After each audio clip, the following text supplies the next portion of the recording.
Rowdy sheeter ಬಿಕ್ಲು Shiva ಕೊಲೆ ಪ್ರಕರಣದಲ್ಲಿ ಬೆಂಗಳೂರಿನ ಕೆಆರ್ಪುರ ಕ್ಷೇತ್ರದ ಬಿಜೆಪಿ ಶಾಸಕ ಭೈರತಿ ಬಸವರಾಜ್ಗೆ ಮತ್ತೆ ಬಂಧನದ ಭೀತಿ ಎದುರಾಗಿದೆ. ಹೈಕೋರ್ಟ್ಗೆ ಸಲ್ಲಿಸಿದ್ದ ನಿರೀಕ್ಷಣಾ ಜಾಮೀನು ಅರ್ಜಿ ವಜಾಗೊಂಡಿದೆ.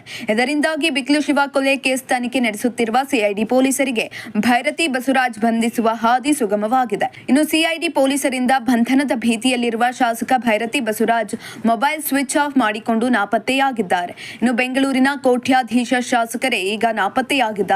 ಈ ಹಿಂದೆ ಕೆಳ ನ್ಯಾಯಾಲಯದಲ್ಲಿ ಭೈರತಿ ಬಸವರಾಜ್ ನಿರೀಕ್ಷಣಾ ಜಾಮೀನು ಅರ್ಜಿ ವಜಾ ಆಗಿತ್ತು. ಈ ಸಂದರ್ಭದಲ್ಲಿ ಭೈರತಿ ಬಸವರಾಜ್ ನಾಪತ್ತೆಯಾಗಿದ್ರು. ಈಗ ಹೈಕೋರ್ಟ್ನಿಂದಲೂ ನಿರೀಕ್ಷಣಾ ಜಾಮೀನು ಅರ್ಜಿ ವಜಾಗೊಂಡಿದೆ. ಮತ್ತೆ ಮೊಬೈಲ್ ಸ್ವಿಚ್ ಆಫ್ ಮಾಡಿಕೊಂಡು ಭೈರತಿ ಬಸವರಾಜ್ ನಾಪತ್ತೆಯಾಗಿದ್ದಾರೆ. ಬಿಕ್ಲು ಶಿವ ಕೊಲೆ ಕೇಸ್ನಲ್ಲೂ ಪೊಲೀಸ್ ಅಧಿಕಾರಿಗಳು ಕೂಡ ಭಾಗಿಯಾಗಿದ್ದಾರೆ ಎಂದು ರಾಜ್ಯ ಸರ್ಕಾರ, ಸಿಐಡಿ ಪರ ವಕೀಲರು ಹೈಕೋರ್ಟ್ನಲ್ಲಿ ವಾದಿಸಿದ್ದಾರೆ. ಹೀಗಾಗಿ ಶಾಸಕ ಭೈರತಿ ಬಸವರಾಜ್ ಅವರನ್ನ ಬಂಧಿಸಿ ವಿಚಾರಣೆಗೊಳಪಡಿಸಬೇಕಾಗಿದೆ. ಹೀಗಾಗಿ ನಿರೀಕ್ಷಣಾ ಜಾಮೀನು ನೀಡಬಾರದು ಅಂತ ಸಿಐಡಿ ಪರ ವಕೀಲರು ಹೈಕೋರ್ಟ್ನಲ್ಲಿ ವಾದಿಸಿದ್ದಾರೆ. ಇನ್ನು ಹತ್ಯೆಯಾದ ಬಿಕ್ಲು ಶಿವ ತಾಯಿ ಕೂಡ ಕೇವಲ 24 ಗಂಟೆಯಲ್ಲಿ ತಮ್ಮ ಹೇಳಿಕೆಯನ್ನೇ ಮಾಧ್ಯಮಗಳ ಮುಂದೆ ಬದಲಾಯಿಸಿದ್ದಾರೆ. ಪೊಲೀಸರಿಗೆ ಕೊಟ್ಟ ದೂರಿನಲ್ಲಿ ಕೆಲ ವ್ಯತ್ಯಾಸಗಳಿವೆ. ಹೀಗಾಗಿ ಭೈರತಿ ಬಸವರಾಜ್ ಅವರನ್ನ ಬಂಧಿಸಲು ಅವಕಾಶವನ್ನ ಕೊಡಬೇಕು, ನಿರೀಕ್ಷಣಾ ಜಾಮೀನು ಮಂಜೂರು ಮಾಡಬಾರದು ಅಂತ ವಾದಿಸಿದ್ದಾರೆ.